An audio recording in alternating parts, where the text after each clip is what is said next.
Welcome to the Healthy Perspective Podcast with your host, chiropractor, entrepreneur, mentor, and author, Dr. Chris Boman. He'll break down and extract the secret sauce behind his own success and the success of some of the top leaders in every category and from around the world. Get ready for your weekly mental adjustment because shift is going to happen.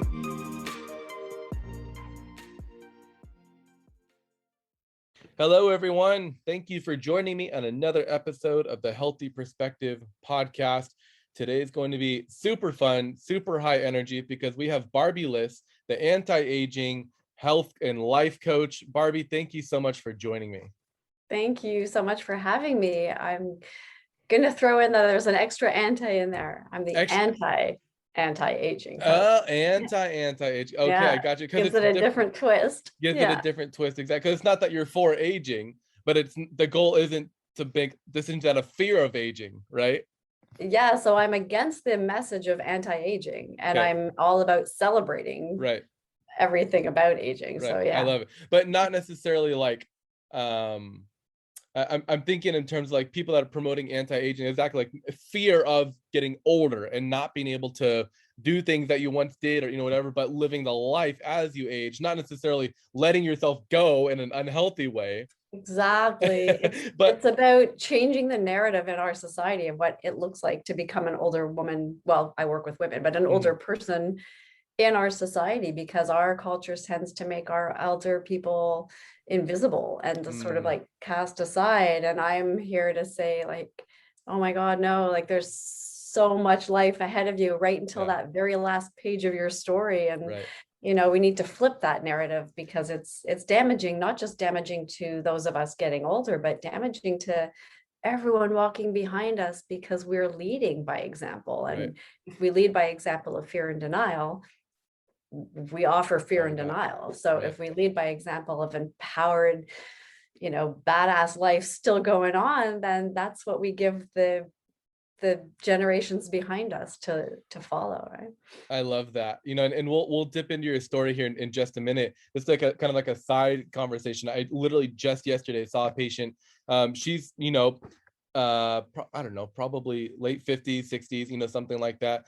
She's been doing CrossFit forever. She loves it. Her knees are starting to go. She's starting to realize like this isn't something that I can competitively do or do at the same level as people in their 20s and 30s anymore. And she was kind of beating herself up. Like, now I'm starting to feel old, and I'm like, well, what are some things that you're doing now that you couldn't do when you were younger? You're vacationing, you're living your best life, you're spending time with grandkids, you're investing into people. It's like, just because you can't do something that you used to do as a younger doesn't make you less of a person. It means that you're doing more things that you couldn't do when you were younger. And I just saw this like light, turn on, just like, it's like, oh yeah, like people want to hold on, like defining their I don't know, their age or their value based on what they used to be able to do, instead of recognizing there's a metamorphosis of things that, yes, maybe you can't do, although there's 100-year-olds running marathons, it's definitely not a limitation, but you maybe you can't do things to the same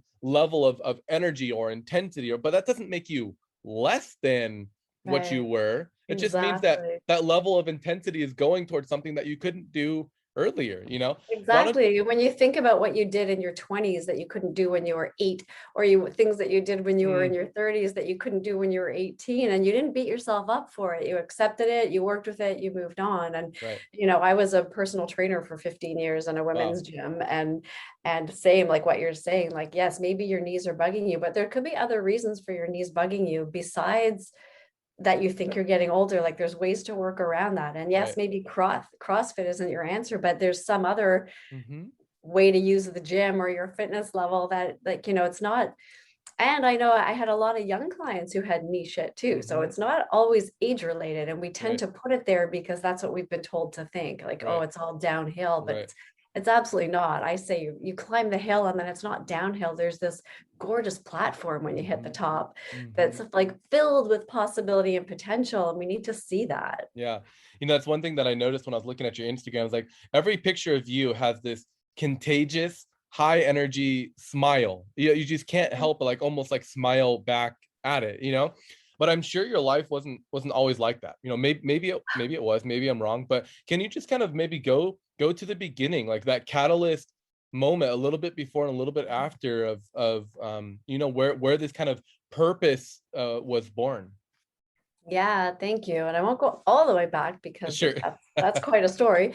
But yes, I think that like when I look all the way back, I think that I was born here with this idea of love and purpose and like I see the faith in humanity, I see the positivity, and I understand that all the rest is there too. This world is super challenging right now, but as much as there is bad, there's also good and beautiful, and I like to put my focus there. And I think that most of my life was met with being told that I'm naive and I don't understand. And I think as a kid and as a young adult, I internalized that, not to the point that I believed it, because I still believed what I thought was true. But I realized that the world wasn't going to accept it so much, so I pulled back a little bit. The catalyst for me came a few years ago, 2016. My youngest daughter, who was 21 at the time, was sexually assaulted, and her journey post rape was also my journey. And like I won't get into her journey; that's her story. But for me, it really opened my eyes to society and societal conditioning, and like, how did we become a society that even has a rape culture? And like, you know, where have we gone wrong, and what healing needs to happen? And so it was twofold within I called it our like cocoon, you know, as my other kids were already out, I was already split from my ex, and it was just her and I at home at that time. And it was really a healing cocoon environment. And within that, it was, I mean, the journey of that is a whole other story too. But there were times when, because it was an unusual and extreme moment, and nothing that we knew as our truth was true any longer. And I would respond to something about her, and I could see in her eyes that I could see my own wounding in her response to my response, if that makes sense, right? And I had this I can think of one specific moment where I looked in her eyes and I realized that I have a lot of wounds that need to be healed in order for her to heal. And I saw, like, in this flash moment, I guess, the need for my own healing, which is generational and ancestral and current, and the need for societal healing. And I saw it as one big need for healing. And I really, and this goes back to when you said, you know, how was my life all along? For me, that meant like I almost wanted to pick up the whole world and just hold it in this big maternal hug, and like, we can heal this, like through love and through compassion, and together we can heal all this.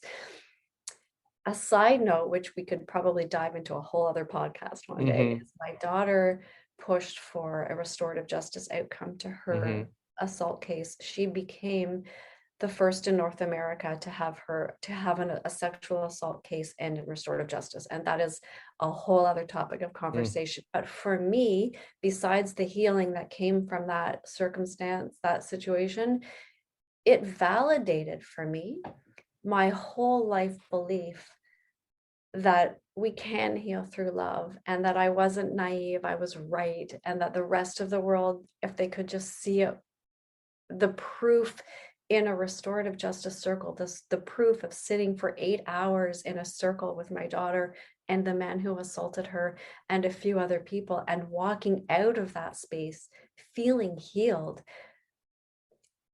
I wasn't wrong. And I remember saying in that circle, like, I want to live in a world where I'm not the crazy one.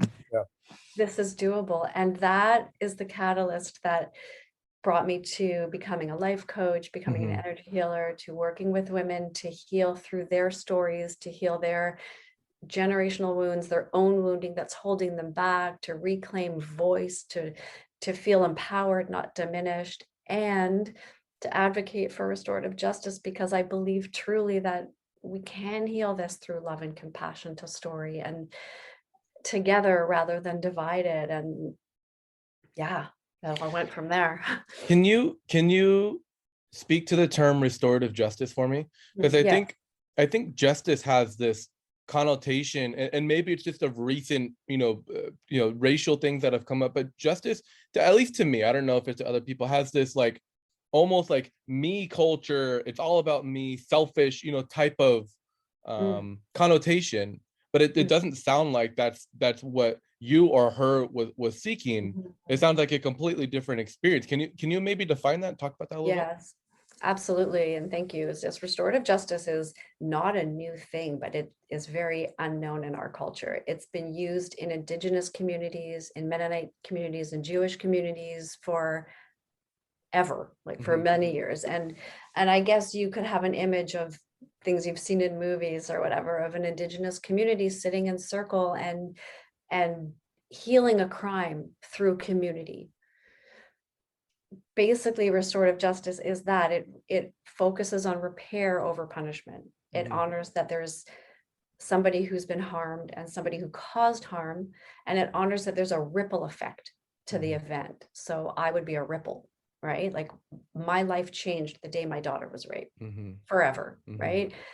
I'm sure his mom's life changed, right? So there's a ripple effect in a community, and the premise is, we live in a society that has a punitive system that perpetuates cycles of hurt. Right. It continues to dehumanize a person.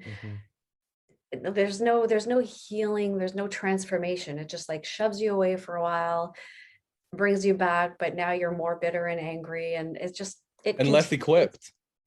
Right. And it just continues to perpetuate damaging cycles. Restorative justice aims to heal and transform. So in our own story, and it took 3 years. This isn't like, okay, this is what happens. It's all finished now. It's not like a, little love circle, but it was 3 years post-rape, post-preliminary trials, post all this, that he was mandated to therapy. Our circle wasn't going to happen until his therapist felt he was ready for the circle to happen. He'd gone through consent lessons. He'd gone through like just, something that was going to transform him from being somebody who caused rape to somebody who can make a difference in the world now. Yeah. Right. So our circle, it ended up being an 8-hour circle. The premise was that we weren't going to leave until everybody felt complete. It gave an opportunity for each person to speak. There was a talking piece. So if I was speaking, no one else was. So it took several hours before he even, he sat and listened to everybody tell him how he ruined our lives for many years, and the impact that his actions had.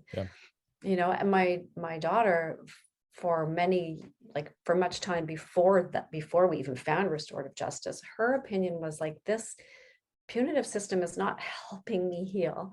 There's no good that's going to come from this. And I fully stand with her on this. Like, there's no good that comes from our punitive system. There's no healing, there's no transformation. So she kept saying, I just want him to look me in the eye and tell me how he could do this to another human being, like accountability.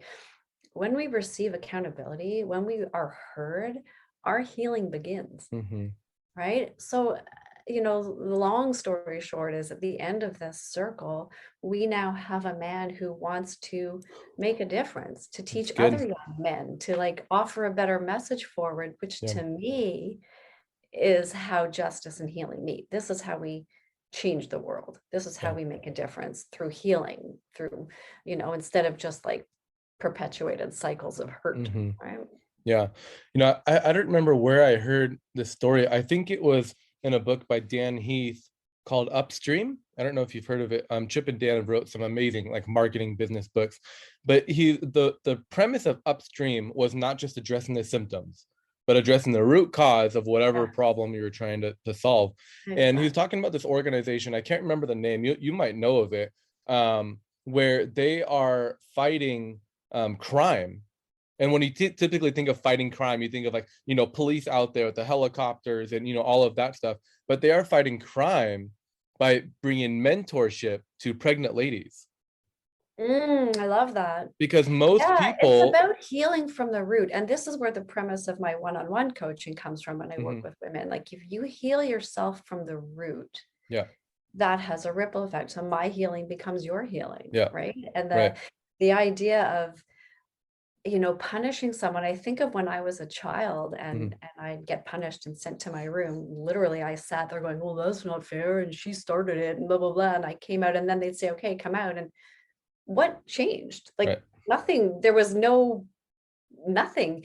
When my kids were little, I used to, you know, let them go off somewhere and cool down. And then I'd go to them and I'd say like, hey, like, what was coming up there? Like, what was going on? What were you thinking? And then let's talk about that. And what's a better alternative? And go apologize to your brother. And let's, you know, like, let's hug it out. And now we've learned something, you know, now we can understand where we went wrong and we can make changes, as opposed to, I call my generation the because I said so era. There was no explanation. It's just because I said so, that's it. And we accepted so many societal things as norms that have no business being norms. And that again catalyzed my coaching work. And like, let's undo. My big goal is to undo all those conditioned messaging that, when you think about it, don't make any sense. Right. You know, and it's landed on the anti-aging thing. Like, anti-aging, does that make sense that we should be teaching people to not age, like, and to fight aging? Or should we be teaching people comments like boys will be boys? Or should we be teaching people that, like, our children will be whoever we create them to be, whoever we, you know, nobody gets an excuse, right? And nobody gets, you know, it's not my job to, you know, it's like, it's accountability, and it's questioning things, and it's, you know, feeling deeply what makes sense and what doesn't make sense. And let's step into that with empowerment and resilience, and be the voice of change, because it needs to change. You know? I love that. And when you think about like the root of anti-aging, that's a marketing technique of fear. Yeah.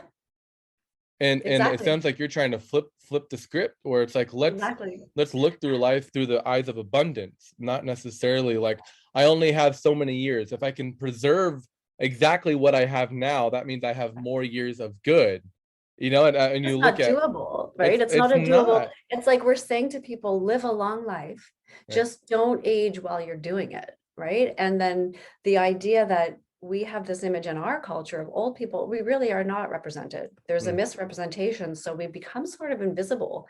Even those anti-aging ads, it's this gorgeous 30-year-old woman putting on her, like, I can pour the whole tube of cream on my face. I'm not going to look 30. And I'd ask, like, what's wrong with having a wrinkle? Like, why?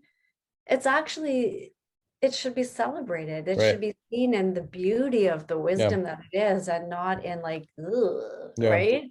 And I think it's time to flip that message, because I think the damage of like the impact of that messaging goes so much deeper than our skin and the roots of our hair. Like, it goes into us feeling a lack of worth and a fear and denial of where we're at. And then that ripples down to, you know, my daughters are watching me. And if I celebrate and embrace and embody where I'm at, they have permission to do the same and not be led by fear. You know, I have 30-year-old women reaching out to me afraid that they're aging already. My God, like, oh my God, you're 30. And there's like, I turned 60 this past summer. And I think that I look now at 60, like, there's as many years from 60 to 80 as I had from 20 to 40.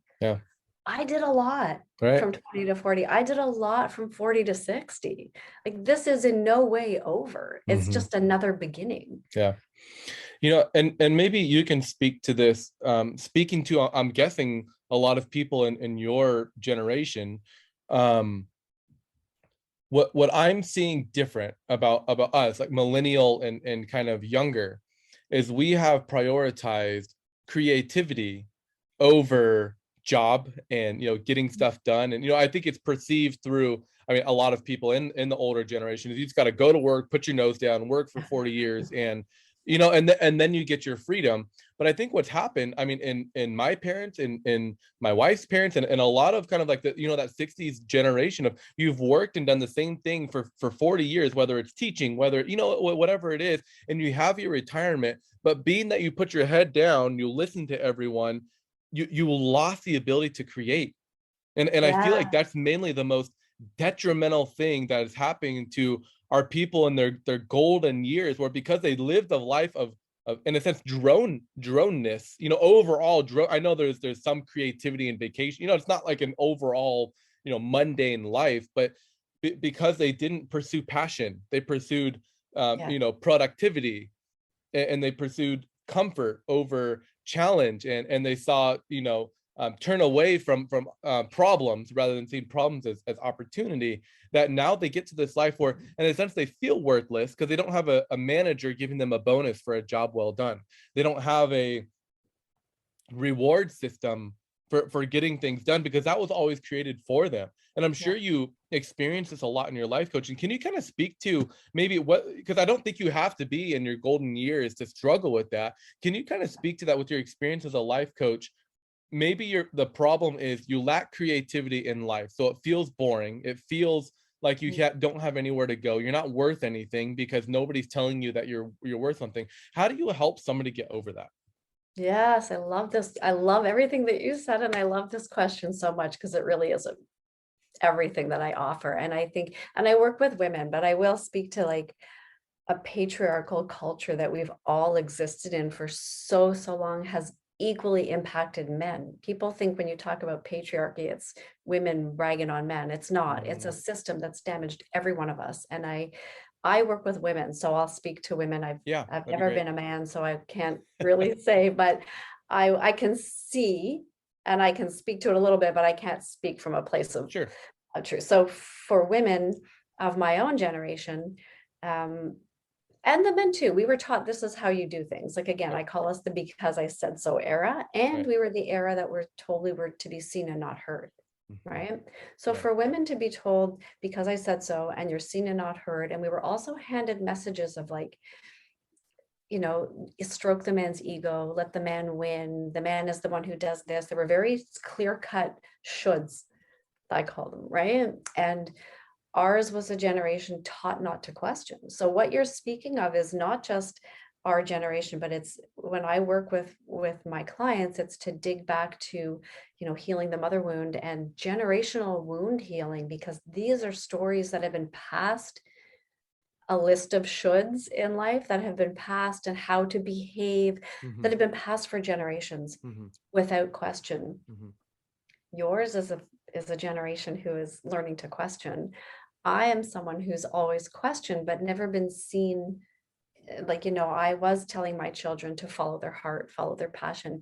My friends judged me on that. I like, you shouldn't be doing that. You should be, they need to have this. And I'm like, they need to feel fulfillment in their life. And, I had one daughter who was going to be a dancer and took time to take off between school to pursue that career. And people were judging me. What if it doesn't work? Who becomes a dancer? And I said, then if she chooses not to, she'll go back to school. Like, it's always there. Like, she has to do this because her heart is calling her. And we weren't offered that.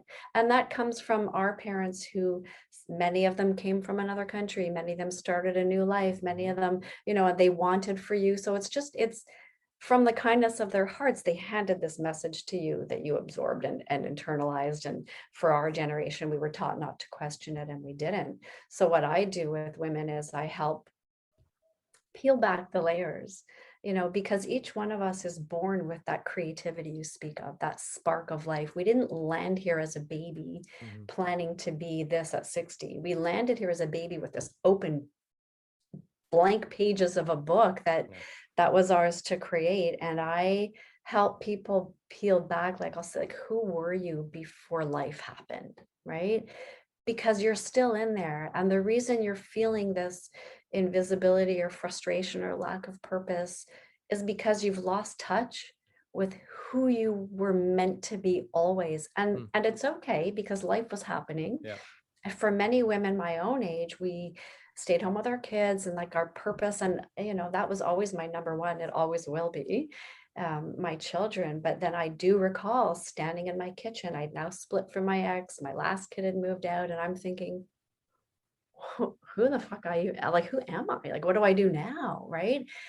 There's a lack of purpose, because along the way, although much of it was purposeful in the moment, I lost touch with me. Women are taught to nurture the whole planet, and And we're taught that it's selfish to put ourselves first. So we cast our own purposes aside for the sake of our families.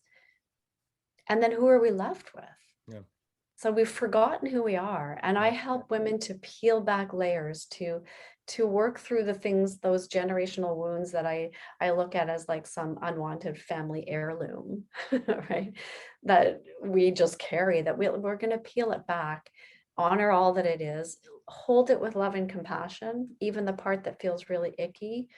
I call it the beauty and the beast, right? Like there's something beautiful in every beast that happened in your life. I look at my daughter being raped was like, there's nothing beautiful in that moment, and I'll never be grateful for that moment, but I'm more than grateful for where it's led me to, right? So that's the beauty in my beast, right? Like there's always beauty in there, and I help women to peel it back and reconnect with their soul's fire. It's good. I can't help but think too, you know, they say history, unless you study history, like it's doomed to repeat itself, right? You look back at, you know, the era that your parents grew up in, the Great Depression, and not having food, not having jobs, maybe eating 2 meals a day, scraping every last little morsel of, you know, being out, you know, whatever it was. So their worldview and their most formative times, like I think right now, like in a Great Depression with no food, like how that's going to impact the way I parent my kids. Like, don't waste anything. You have to be in a straight line. You have to, like, there's no really room for creativity, because you're in a state of scarcity, because you don't have your basic needs. You fast forward now to my generation, parent these kids through this COVID era, where there's a very similar mentality of scarcity. This is mine. Don't do this. Don't do, like, I need to hoard resources. I mean, we saw it when the first thing came out, no toilet paper, no this and that. We're still starting to see shelves starting to be, you know, empty and whatnot. What are you kind of seeing in the future? You know, hopefully, if all this stuff starts to dissipate and we move into a more familiar you know, cold and flu season experience, and not a, you know, a pandemic of, you know, epic proportions. What are you seeing of that be like the trauma and the stuff that we are soaking in now, that isn't really going to be made known until maybe years in the future, as we kind of settle back into being okay going into big groups without, you know, wearing masks, or, you know, being okay worrying about this status or this political, you know, because I think we're more divided now than ever before. And what's different about maybe the Great Recession than in the Depression, whatnot, than it is now, is I feel like those times people united. You had community that was for each other. These times we're going through some very tough times, but now further divided. So what do you kind of see that you know, you leapfrog 5-10 years into the future, especially with our, you know, maybe 10-year-olds and whatnot, that we can start working on now, that will help make that healing process easier in the future? Yeah, that is such a loaded question, but I think, sorry. you know, no, I love it. I love this conversation. You know, when the pandemic started, my first thought was, oh, okay, we finally have something that's uniting the whole globe. Like, this is the first time that every one of us experienced something together, and wow, this is going to unite us all, right?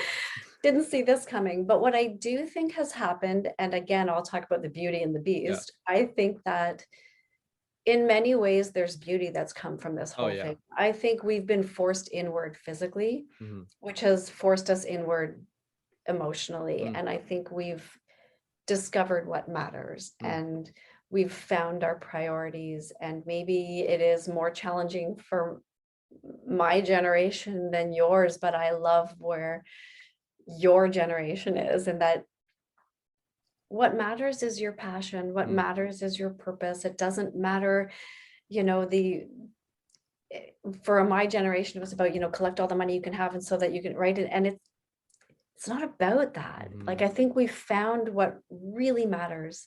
And you know, at the beginning, I remember watching families, like, having family game night and Yeah. going for bike rides, and there's like this forced family time. Like I used Yeah. to love snow days, and I used to love car trips when my kids were little because it was forced family time, you know. And it brings us back to what really matters. And I think that the way the world has, I mean, we're also amazingly resilient, but the way we've adapted to bringing our lives online instead of you know, like that's not going away anytime soon. And it's allowing us to hold on to what really matters. So, you know, I can run my business virtually and have more time to do things with my family, or I can, right? So I think that as much challenge as there is, and yes, there is like socialization for kids, we don't have any idea yet what that's going to look like in a few years for the kids who have, you know, and I'm curious, and I'm hoping that, and like kudos to every young parent out there today, because when I think of, you know, young moms trying to run their businesses, run their families, teach the kids school, go to like and it still sadly lands a lot on the women alone. And like, that's, I don't know how you're doing it. And like, you're warriors, like every one of you. And I would love to say that my generation should be sitting in that seat of, you know, wise woman archetypes, supporting you, witnessing you, holding you, and doing everything we can to help you on your journey. And I hope that we hold to the lessons of value. I hope that we don't just like, you know, I get an image of those school doors flinging open on the last day of school. And I hope we don't do that fully. I hope we like walk out, but hold the lessons with us and remember what matters and create space for what matters and not just make it so goal focused. You know, I think that's crucially important for all of us to, on the unity piece, I'm going to say, like, I hate the division happening. I understand where it's coming from, but I think that wherever you stand on any opinion of this whole pandemic, at the end of the day, we all want the same thing. You know, and I'll say that with everything in life. Like at the end of the day, we all just want to love and be loved and be happy and feel joy. And like, you know, whatever country you're from or beliefs that you've had or religion or color or gender, like at the end of the day, we all want the same thing. So even within where we're divided, like I'll say this about anger and all of it, at the end, the root of anger is love, right? If you didn't feel disappointed by a love you expected, you wouldn't feel angry or hate. If we didn't all want the same results, our emotions wouldn't be so high. So whatever angle you're coming into it from, we all want to land in the same place. So we need to hold on to that unity and honor that, yes, you have a different opinion from me, but I understand that your opinion is as strong for you as it is for me, that mine is for me. And I don't agree with you, but I honor your opinion and your right to have it. And at the end of the day, let's remember that we all are here for the same reason. We all have the same common goal. So maybe that can always pull us back to that. Root. It's almost like party has replaced person. And we need to flip it. You know, this is a person, the party that they belong to or subscribe to, or, you know, person that they follow. That is the smallest part of what makes up that person. Like, you know what I mean? There's another gal, you would love her. Her name's Callie. I interviewed her early on. You would love that episode. But she's a plus size blogger. She lives in LA, plus size model. And we had the conversation about like my image, my, you know, weight, or, you know, whatever, that is the smallest definition of who I am. Like I am much more than my weight or my category, or, you know, whatever it is. And I think that mindset applies to, you know, like I'm this party, or I'm this, you know, on the side. Like that is the smallest but yet we're making that you know, whole you image.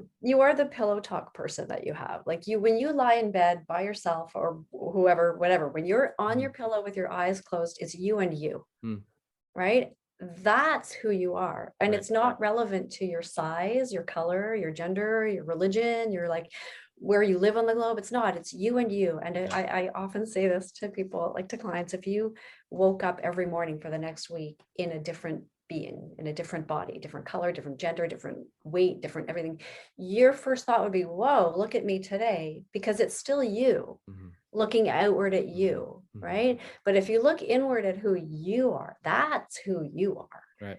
It doesn't matter all the rest of it. Right. Be the best version of you. Be you. Like, and you're entitled to be you. That's why you're here, right? And you have to be able to look at everybody else in the same light. We're just a soul and a body. You're not the body. You're not the, like what the body looks like is not about what kind of human you are on this planet. That's what matters. Right. I love that, Barbie. And I think that's a great kind of capstone, to our conversation. If people do want to learn more about you, perhaps coach with you, or learn more from you, where can people find out more about you? Yeah, thank you. So Instagram is always great. It's _ Barbie Liss. Okay. I have a website, my name, barbieliss.com.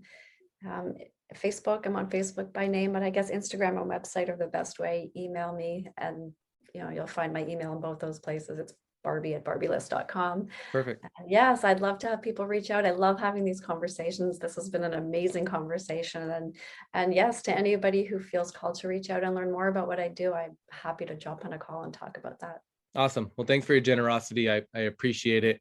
I can feel your heart. I can see your heart. I think a lot of people are gonna want to connect with you, and just explore those wounds, those barriers, those scars that are preventing them from, expressing really who they can be and who they are, no matter what stage of life, but particularly people that are retired, no creative drive, no outstanding purpose to pursue, and just kind of living, like you said, almost invisibly, except for around Christmas or when they need to babysit, Yeah, exactly. But yes, to any age as well, because truly I'm finding a lot of women in their 40s reaching out, and yes, because if you're fearing, it's those transitions through life chapters, right? If they're challenging, then let's figure out why. Right. Awesome. Well, Barbie, the anti-aging life coach, thank you so much for joining us, and we'll look forward to having this out to everyone. Thank you so much. Thank you for listening to the Healthy Perspective Podcast. To connect with Dr. Boman, follow him on Instagram @Dr. Chris Boman. Until next time, make shift happen.